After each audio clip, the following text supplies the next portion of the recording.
Hello, my fellow patriots. This is Alex with Disabled Vets Perspective in episode number 3 of Inside Veterans Affairs.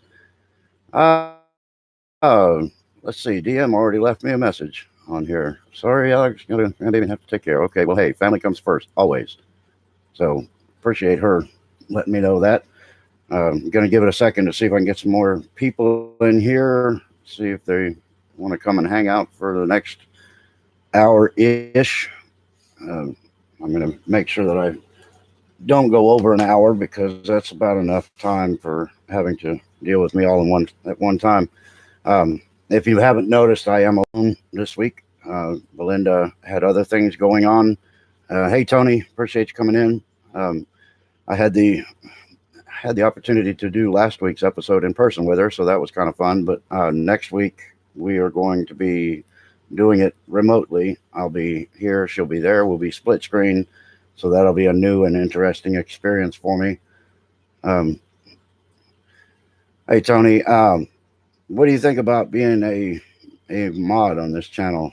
If you think you're gonna make it on Sunday nights, I'd be glad to have you. See what you think about that. So I think I've got 3 mods already, and tonight DM is not going to be able to join us. Also, I need a an audio check too. If you can hear me okay, if you see me okay, I've got bad weather up here in the Panhandle, so it's kind of iffy at best. If it doesn't look like it's going to turn out too good, then I'm going to have to do it on a recording. You work some Sunday nights? Well, do you want to do it? I mean, if there's one Sunday you want to be here, you want to be a mod to the channel. But anyway, one thing to get started with. This is PTSD Awareness Month. That's post traumatic stress disorder. It's a real live issue, and it affects a lot of people. I've got to bring awareness to that. A lot of people suffer from it. I suffer from it. You can learn how to control it, but it takes a little bit of time and a little bit of effort. You learn how to change the way you think and the way you do things in in order to compensate for for the issues that you have. Hey Raymond, welcome. Appreciate you being here. Um, anyway, I want to go ahead and get started because some people will be catching this on the rerun anyway. And this episode is about the VA budget and the fraud issues that come along with the budget. I got my Patriot cat decided he's done with the live stream. He's decided he's camera shy, I think. But it's funny. He's totally fine up there until I turn on the camera, and then he's like, I'm out. All right. I wanted to start out by mentioning that the VA launches its new healthcare option under the Mission Act. The U.S. Department of Veterans Affairs launched its new and improved Veterans Community Care Program on June 6, 2019. And then the screen cut out, so I'll see if it comes back. Live TV. Just think, I used to do this on the other side of a camera. I used to work camera at a public broadcasting station. So once you go live, strange and unusual things can happen. And we're back. Okay. Says U.S. Department of Veterans Affairs launched its new and improved Veterans Community Care Program on June 6, 2019, implementing portions of the VA, maintaining internal systems, and strengthening integrated outside network act. Wow, they come up with some doozies. Which both ends the Veterans Choice Program and establishes a new Veterans Community Care Program. Veterans Choice was a bit of an issue. Um, anyway, I'm getting to the budget and to the fraud issues after this. I want to always kind of open up with a headline of significance on Sundays when we get started. But anyway, the Mission Act will strengthen the nationwide VA healthcare system by empowering veterans with more healthcare options. So let's see. The changes not only improve our ability to provide the health care veterans need, but also when and where they need it, said the VA Secretary Robert Wilkie. It will also put veterans at the center of their care and offer options including expanded telehealth and urgent care so they can find the balance in the system that is right for them. That's interesting because getting any kind of emergency or on the spot care is it just doesn't happen through the VA. Uh, Under the new Veterans Community Care Program, veterans can work with their VA healthcare provider or other VA staff to see if they are eligible to receive community care based in the new criteria. Eligibility for the community care does not require a veteran to receive that care in the community. Veterans can still choose to have VA provide their care. Veterans may elect to receive care in the community if they meet any of the following six eligibility criteria. A veteran needs a service not available at any VA medical facility. Well, that's going to count out a lot of people. Um, a veteran lives in a U.S. state or territory without a full service VA medical facility. Specifically, this would apply to veterans living in Alaska, Hawaii, New Hampshire, and the U.S. territories of Guam, American Samoa, and the Northern Mariana Islands and the U.S. Virgin Islands. That's interesting. I guess I could be island bound now and still be able to get VA care. That was something that was an issue before. Excuse me. The veteran qualifies under the grandfather provision related to the distance eligibility under the Veterans Choice Program.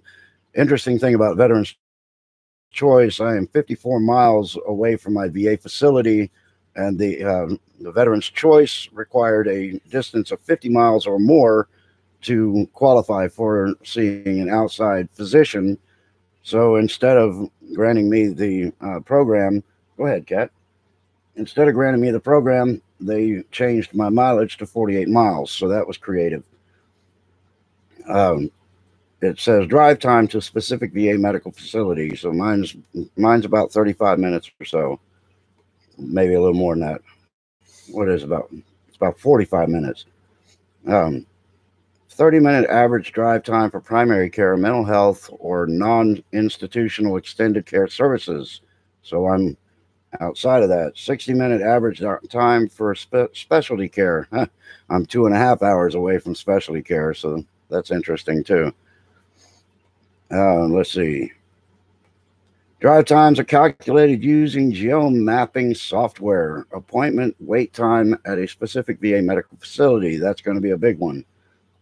20 days from the date of the request for the primary care, mental health care, and non institutional extended care services, unless the veteran agrees to a later date in consultation with his or her healthcare provider.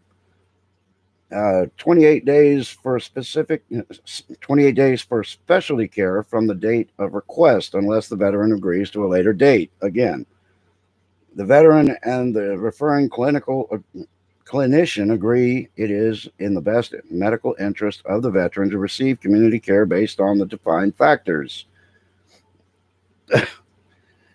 You guys are going to be paying more attention to the cat than me, I think. But VA has determined that the VA medical service line is not providing care in a manner that complies with VA standards for quality based on specific conditions. So those are your criteria for the new Mission Act, and it'll be interesting to see if they play that straightforward or if they manipulate numbers for the veterans to make it a little more difficult to comply. Hey, Michelle, good to see you. I'm glad you jumped in here. Um, we're talking about the Mission Act right now, and we're also getting ready to start on the budget and the fraud. Anyway, we'll start on the situation of the budget. Trump on, let's see, this was September ish. President Donald Trump on Friday signed a spending bill for the Department of Veterans Affairs that, for the first time, exceeds more than $200 billion. That was back in September in 2018. And after he signed the bill, he joked with the Secretary Wilkie and says the Wilkie is the one who has got to make it work. So we'll see. He seems like a straightforward guy for the VA, but it's a little early to tell. But the the budget passed by Congress last week totals actual $208.8 billion. It's another in a series of increases for the agency, which had a budget of around 90 billion in 2009.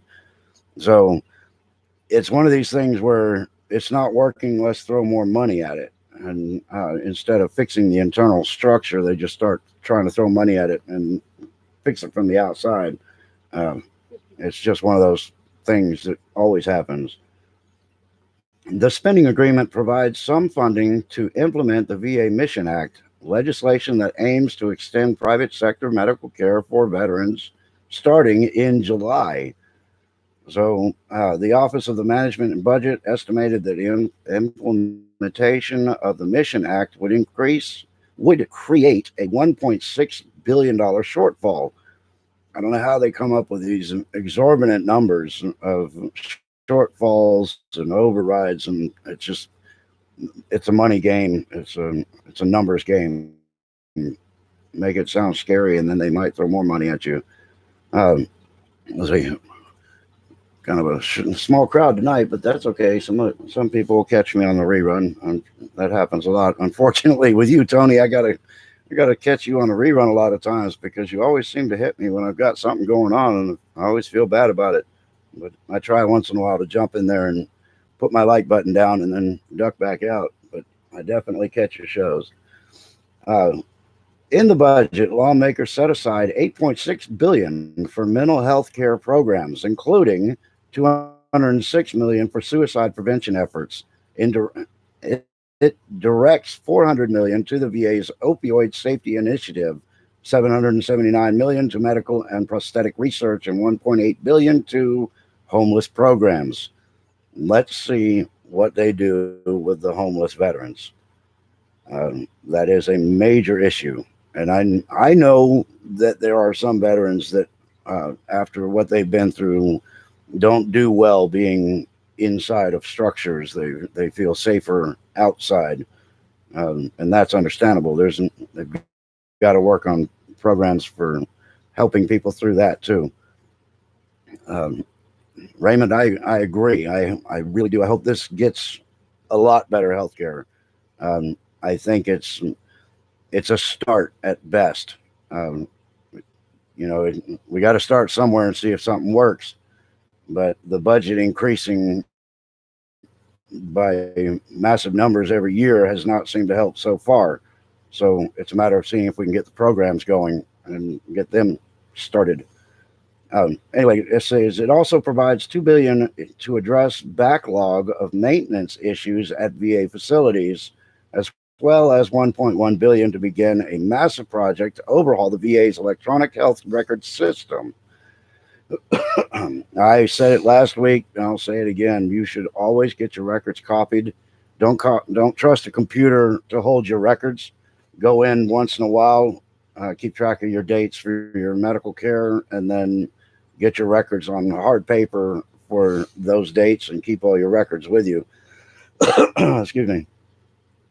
Outside the Las Vegas VA, where protesters organized by the American Federation of Government Employees, the union for the VA, I think that's a massive mistake.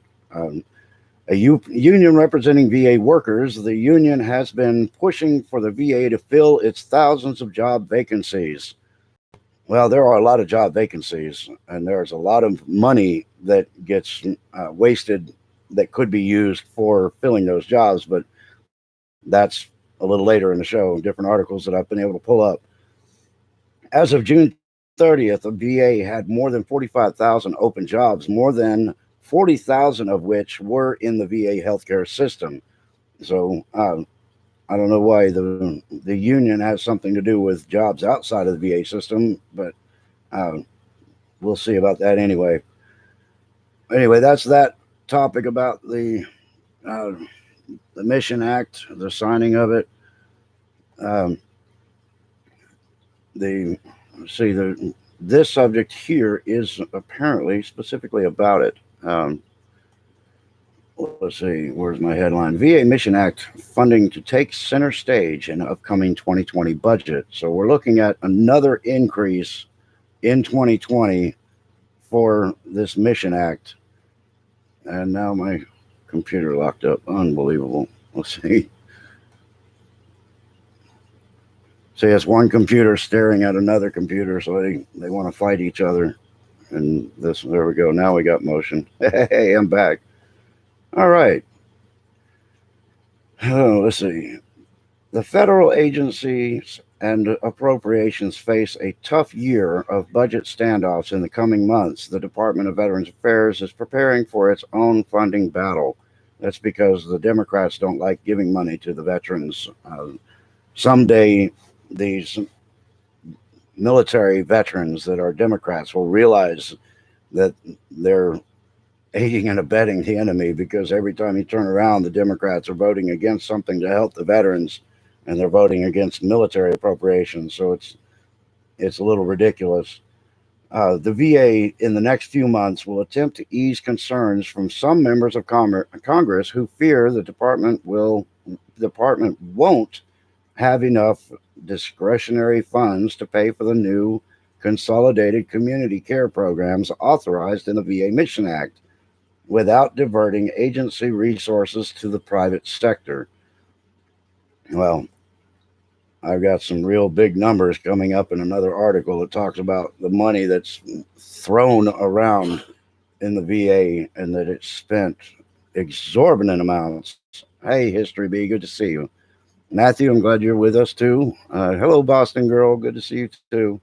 Everybody's waving hands. I'm glad everybody's here. Let's see. In passing the Mission Act, lawmakers moved the VA community care programs from mandatory to discretionary spending, meaning that whatever amount Congress does appropriate for fiscal 2020, it must fit within overall domestic spending caps. Well, they're never any good at spending caps. The VA will need a sustainable funding stream that continues to support core VA programs, and I absolutely do not want to see community care funding funded at the expense of traditional VA medical services.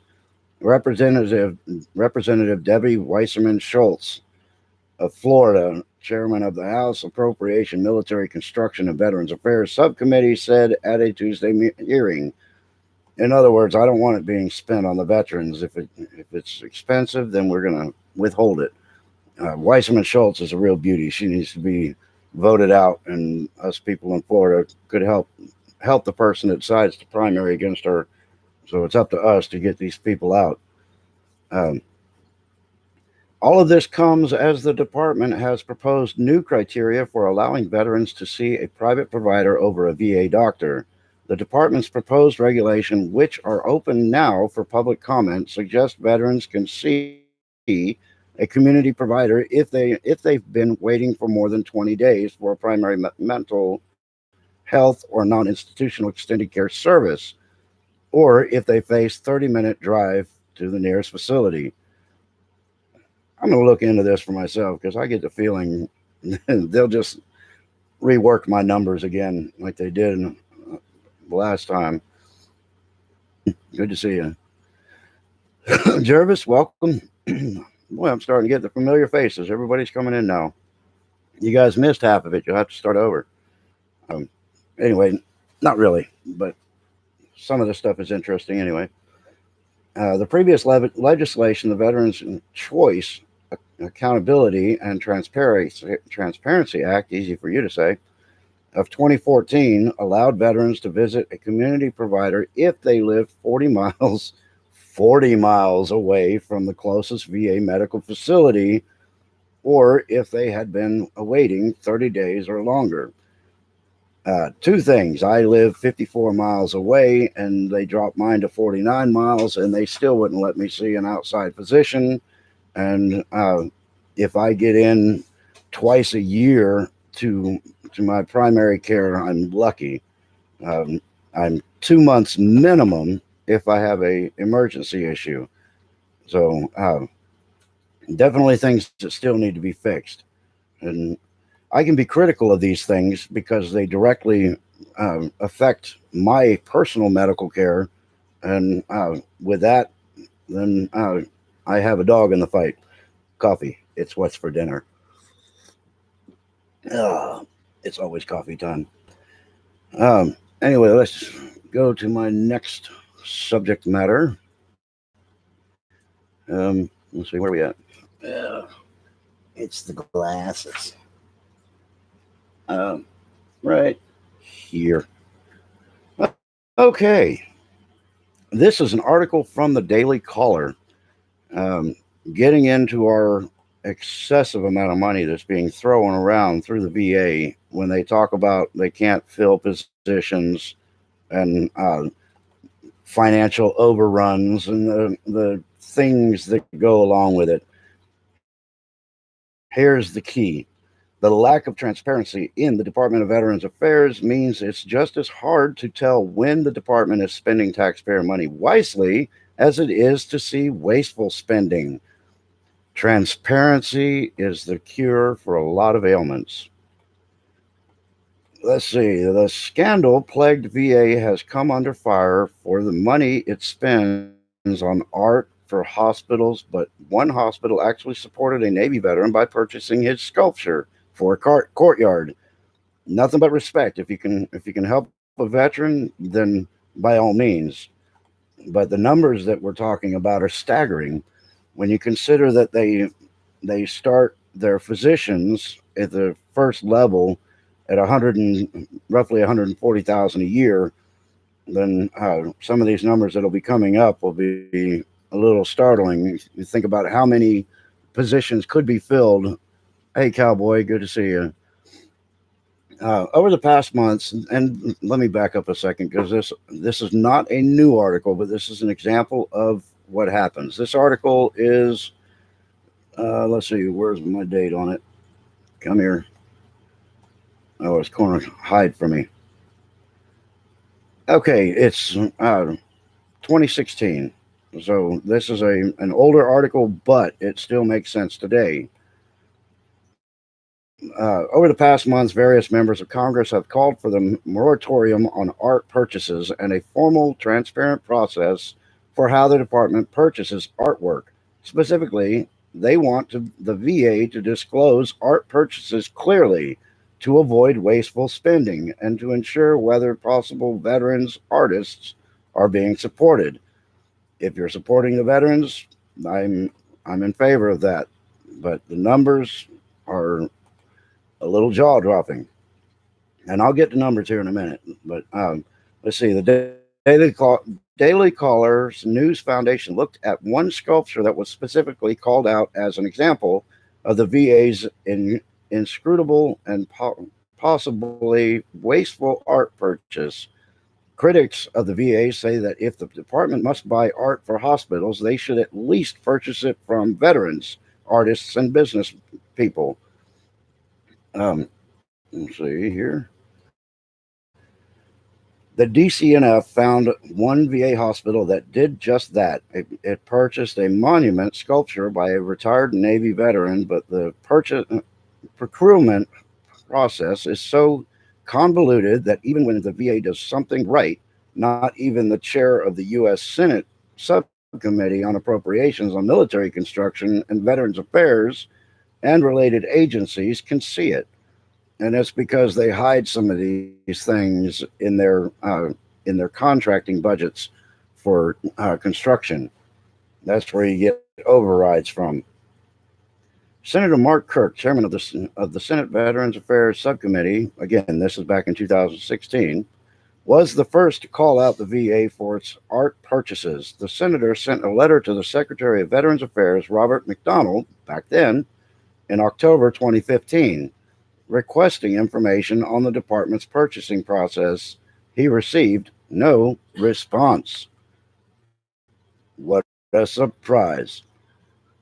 Okay, and another similar report, and this is from ABC News. I don't want to be accused of supporting lamestream media, but when they accidentally get something right, then I need to also be willing to share that information.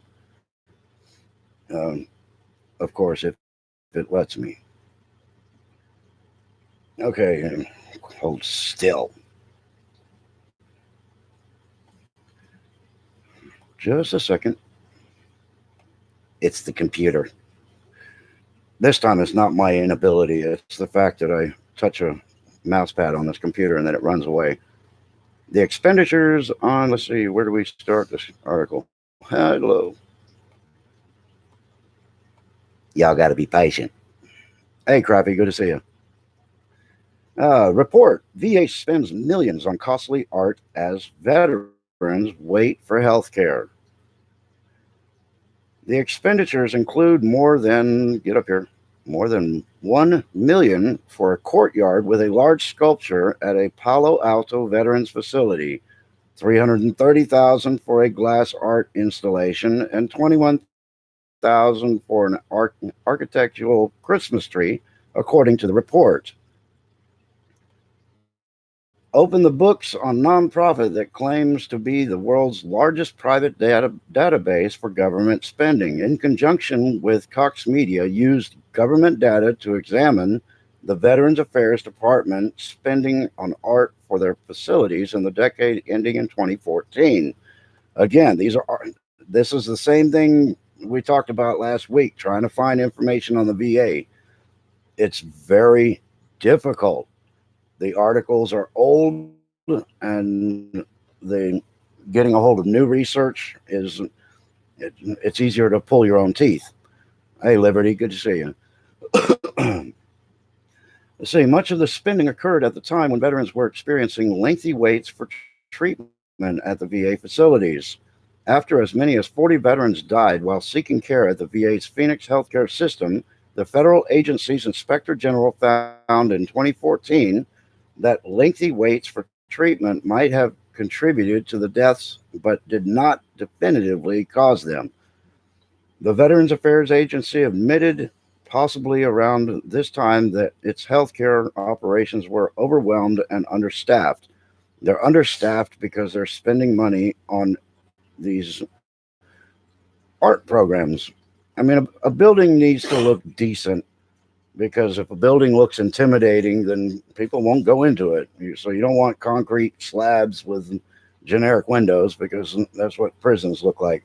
I understand that, but the amount that they spend on the artwork and the financial overruns that are done are epic, and not all this money can be going to these art programs.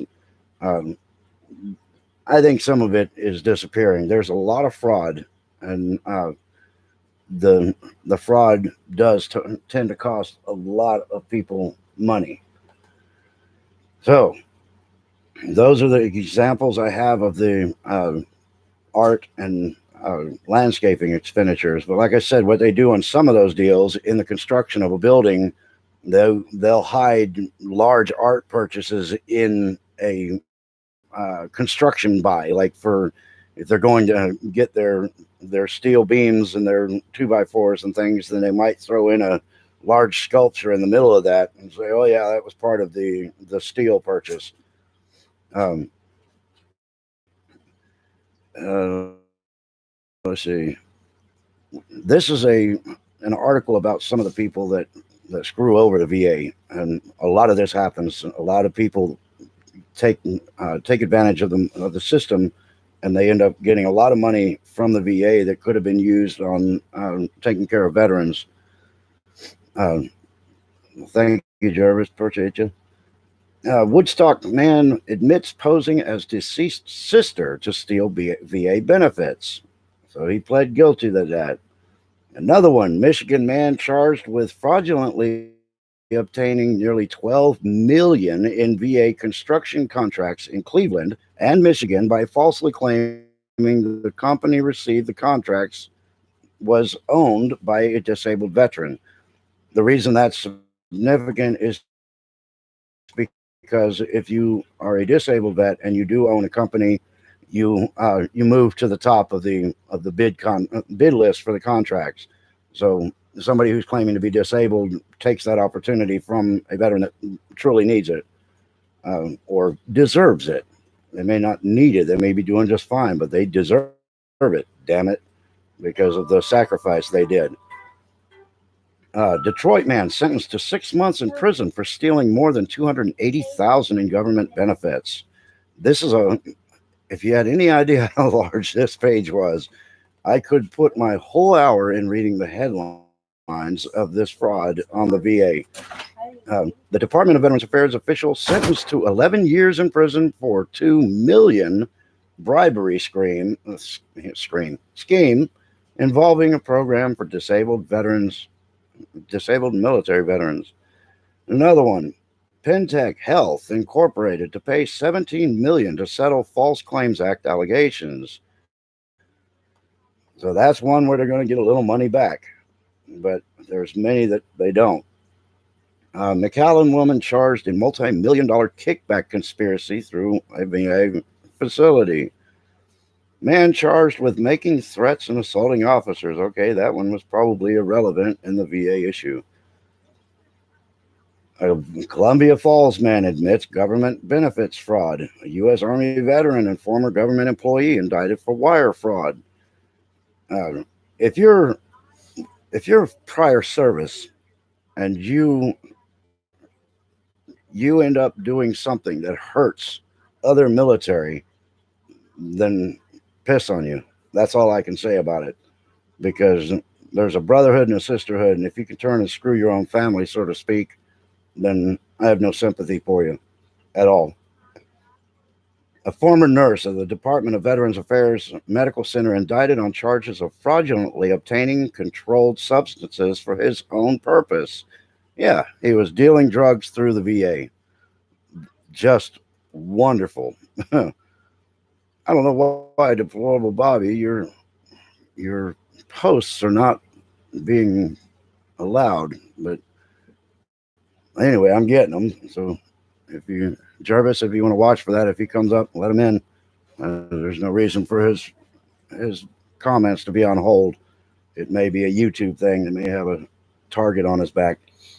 Um, let's see, a little more of this, and then I'll get on to the next one because it just keeps going. VA nurse admits to fraudulently obtaining and tampering with opioid prescriptions. No, I know it's not you, Jarvis. I know you didn't do it. It's just that every time his come up, they're coming up for review. I was just saying, if you see that, to go ahead and hit the approve, because there's no reason for his comments to require evaluation. That's all I was saying. I know it wasn't you. OIG leader Dr. John D. Dye, something to that effect, Jr. receives 2018 Presidential Rank Award for Distinguished Executive. Okay, now we're getting beyond the fraud. I mean, they stick other stuff in here just, I guess, to break up the monotony, but it's literally page after page after page of fraud and theft against the VA system. It's staggering. Let's see. All right. Fraud and non-compliance. What is fraud? We all know what fraud is. Um, who can commit fraud? It's the reason this is here is because they want people to turn it in if they catch it. What should you do if you suspect fraud or non-compliance? Um, it's a good idea to fact check your local community when the VA's got projects. There's usually Freedom of Information Acts that you can obtain. Um, it's important to put all of your government agencies into check, and I just don't. Thank you. I don't care for one right now. My son is giving me hand signals on the side here. Uh, You should report it by completing the reporting fraud form online, sending an email to the fraud allegation mailbox, or calling the DVA General Inquiries line on, uh, let's see, at 800-555-2554. They don't have the last number. Isn't that special?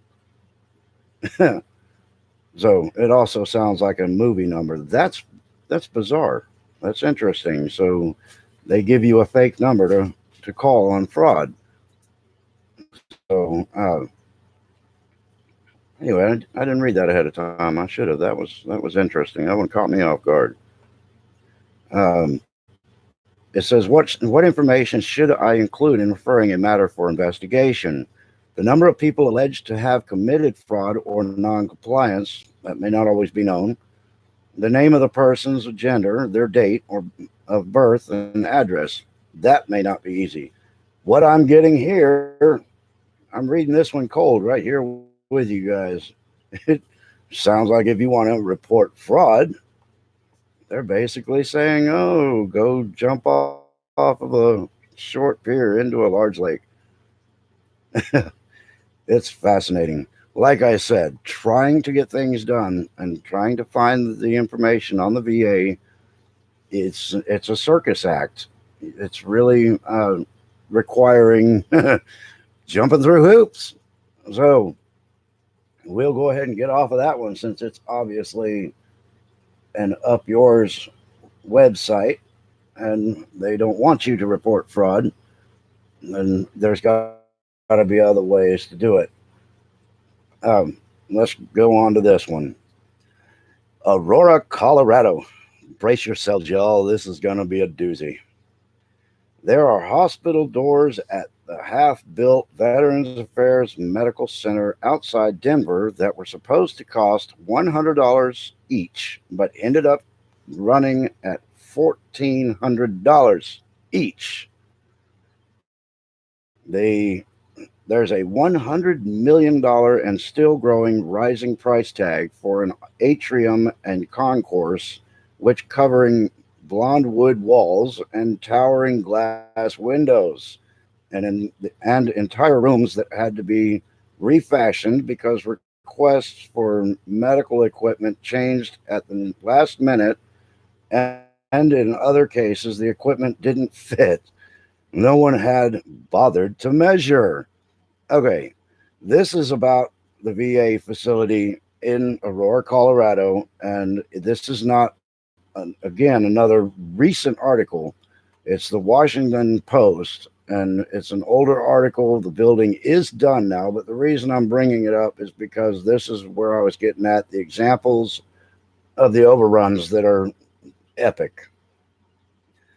Let's see, not even completed yet. This 1.7 billion or billion-dollar facility is already among the most expensive hospitals in the world. And it's just one of several VA hospital projects that are greatly over budget and behind schedule, according to the Government Accountability Office, the investigative arm of Congress. Now, when you put in a government contract bid, they don't pick the ones that are at the highest. That's not how they play the game. They look for the ones that are the lowest. So when you have construction in the military or in the government, you're getting the lowest bid. So a lot of times you get what you pay for. But what it also does is it opens the opportunity for these uh, construction companies to get elbows rubbed with them by the powers that be, Washington, excuse me. And there's a huge door opened for fraud, padding pockets of elected officials and doing things. You're the lowest bidder, but we can kick up your profit margin if you just do a little bit of this for us. So the opportunity for fraud is there, and the ability to find it is also not there. I mean, it's really difficult to find the information about the VA, and that's no accident. But with me and Belinda, both of us researching it from two different ends and trying to come up with stuff in the middle, that helps. But it is very, very difficult to find the stuff on the VA. Anyway, back to the Aurora. Everything that could have gone wrong did. It's just an astounding price tag, said David Wise, who wrote in the GAO report about the Aurora project and VA construction problems in Orlando, Las Vegas, and New Orleans. So it's a nationwide thing. This is not one small area that's dealing with this. But think about this: $1.7 billion for a building, and it's not an impressive building. It's nice, but it's not great. So that price tag, you could build a high rise for it. And also, think about the top of the line physicians that could have been brought into the VA healthcare for that kind of money. I mean, seriously, we have a real issue. Uh, we've got equipment at my local VA that's been sitting for years under plastic covers because they don't have technicians to operate it. And there's a critical shortage of mental health people to staff the mental health department at my VA. The reason being is because they don't want to pay and they don't want to get the the doctors in there that require the higher pay. So they're really cutting their own throat. It's like destroying themselves because they'd rather spend money on a huge atrium than a better lineup of physicians to do the job for the veterans. Um, if you remember last week, Belinda, we were talking about the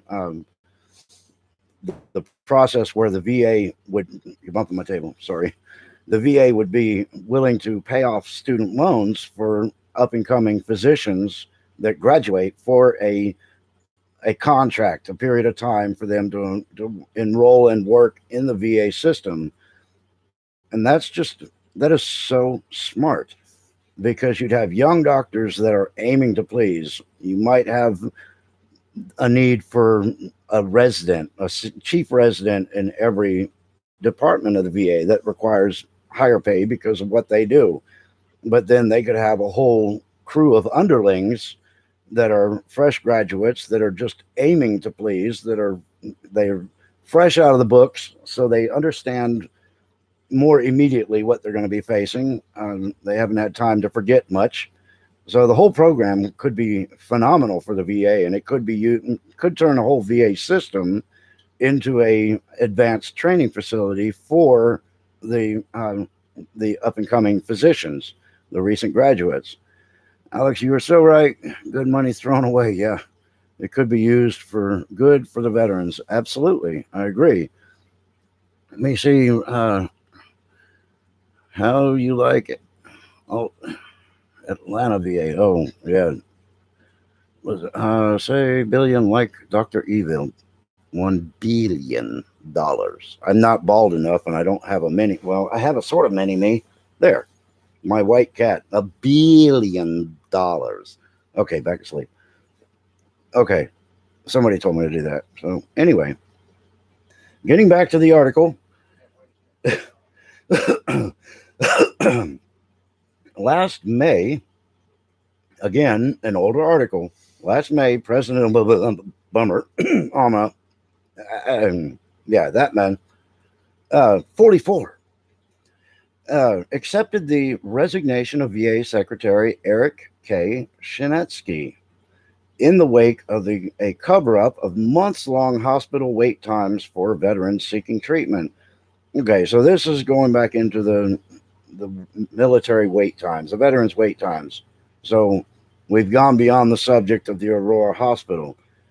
But in another article that I've got open here about the new VA hospital costs almost $2 billion. These numbers are staggering. I mean, the government pisses away money and they hemorrhage money because nobody in the elected positions seems to know anything more than political science. These these elected officials, they go to college, they go through political science, and then they sit behind their desk and they try to tell people in the real world, in the environments that they're trained and studied for, how to do everything. And everything they touch, they just destroy. So, anyway, after more than a decade of delays, a new Veterans Affairs Medical Center in Colorado has opened and come under fire for its total building costs. And this is obviously after it was finished. The Rocky Mountain Regional VA Medical Center, which opens in Aurora, is now considered the most expensive VA medical center ever, with a price tag of $1.73 billion, according to an NBC News report on Friday. And again, let's see here. Get off me. Get back up here, and I'll put a date to this if I can find it. They hide those too. They're creative. Okay. This was August 22nd, 2018. So, the original cost of the facility was 328 million, which is that's still a chunk of change. But if you're building a hospital, I guess sometimes that can be your equipment. It can be a couple of $1 million for a decent open MRI system. So, $328 million, give or take. Due to delays and cost overruns, the facility was completed 14 years later for $1.73 billion. Located in a suburb of Denver, the facility spans 31 acres and is comprised of 12 buildings. It is expected to replace the current VA Medical Center in Denver.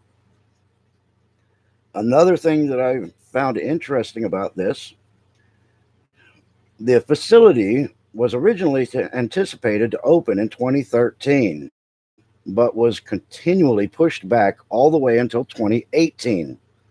So over budget, late, and you know, it started with somebody who gave the lowest bid. So you see what you get for that. In 2015, Congress ordered the construction's management to be transferred out of the VA's hands and into the U.S. Army Corps of Engineers. The center was considered half built at the point of the transition, and the transfer was said to have significantly sped up completion. Yeah, because when these guys give their lowest bid, once they have the job in their hand, it's real hard to kick them out. So they just keep doing overruns and run the bill up. Oh, we're sorry. We knew we were going to get done with this, but the weather got in the way or whatever. Or I ran over my neighbor's cat when I was backing out of the driveway this morning, so we're going to need another 100,000. It's all games. The VA's mismanagement of the project was considered the sole source of the delays and other problems. Senior officials at the VA had testified in front of Congress to discuss the problems, but due to lack of accountability, charges were never implemented to solve the problem. No accountability. These people just keep doing things. I mean, it's just like our elected officials. They keep breaking the law and they keep their jobs. It's stunning. Okay, veterans in the area were frustrated over the delays. Well, no shit. For the much needed facility. The old facility in Denver is considered inadequate with outdated equipment and the facility of only half the size of the new facility. So you can just imagine the crowds.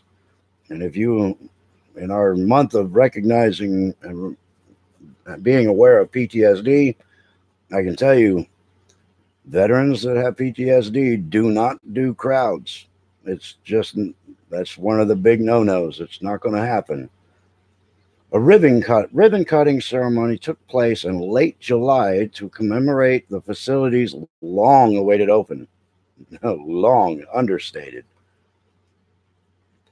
Peter O'Rourke, who was the VA's acting secretary at the time, told the ceremony attendees, "This is a great day for the VA, for Denver, and for Colorado." Could have been a great day 10 years ago, but you all shut up and just do what you're told. Ralph Bozilla, president of the United Veterans Committee of Colorado, said after years of unfulfilled promises, plans, false starts, well documented problems and issues, changes in the VA leadership, changes in the congressional delegation, yes, we have survived it. I wonder how many veterans suffered while they were trying to get this place done and go to the next step. This wonderful thing is built, he added. Yeah, better late than never at all, I guess. The facility is expected to open a spinal cord injury center in approximately 6 months and will add a center specializing in the treatment of post traumatic stress disorder. Interesting. This is Post Traumatic Stress Disorder Awareness Month, and they're going to have a specific wing for that within 18 months after the contract approval. So even though the building is open, it's still not open. Hey, Palladian, how you doing? Good to see you. 12B Georgia, welcome. Glad you came. I know I get reading these reports and get involved in getting the information out, so I forget sometimes to look and see who's all waving their hand at me. And I appreciate all of you being here. My mods, I'm grateful to you guys for what you do. It's so far it seems to be a smooth running system. Everybody seems to be happy and healthy and all of that. Um, I appreciate it. Anyway, uh, until these centers are open, part of the Denver VA will remain open as it offers both services. An estimated 350 million will be required to maintain and upkeep the Denver facility until 2023. I'm at 8 minutes. Okay, last week we did this show and I got 1 hour and 42 seconds and it shut off. I was in the middle of saying something. I was thanking everybody for being here and it said, "You're done." So the wife is doing my time count for me so I don't go over. The reality is, I have just finished up all of the articles of any significance. So at this point, since I have just under 8 minutes, if you have any questions, I would sure like to hear them from the chat. If you have things that you would like me to go over, hey, Shonda, um, if you do you want to be a mod on this channel, Shonda? I mean, you gotta understand that, like I've said in the last couple of weeks, that sometimes when we get veterans on here, they can be pretty worked up, and the language can get colorful, and I need patience from my mods in that. If somebody comes in here and they're starting trouble, then I expect you guys to do what you need to do to them if it's unnecessary. But if they just come in here and they're venting and the language is not pretty, then I need you to understand that it's because of what they go through and the systems that they have to face. So if you want to be a mod, let me know that too. Um, yeah, Liberty, I just got my internet updated and it cost me a bloody fortune. If you want to do this stuff, get information out to the people, it's not a cheap venture. So yeah, it's interesting. Anybody got any questions? At this point, the floor is yours. And just remember, next week, Belinda will be back here with me. I'm looking forward to that because going through this thing alone, I felt so lost. There's another one of, let's see, Bobby's question got messed up. You were so right, Alex. I spent 1,000 last week. Yeah, you can spend money pretty quickly getting a studio going and getting all the things you need. I bought my studio equipment a couple of weeks ago, and then a couple of days ago, I had to do my I had to get my internet cranked up because I was at the point where my internet was being used it was being hauled out by turtles and brought in on horseback. So it was as slow as it could possibly get. Shondo, you have now been wrenched, duck. So 12B Georgia, I just stay away from VA unless I'm keeling over. And that's unfortunate because I've got a gentleman on here. He attended last week. I think it upset him to hear all the negativity because apparently his VA center, he calls himself 82nd Airborne.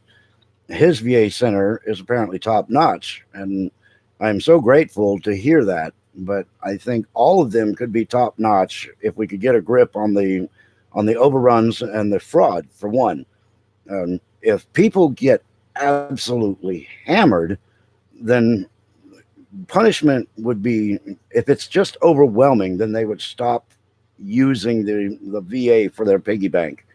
The way you correct these things is you make it really, really hurt so that people don't do it anymore.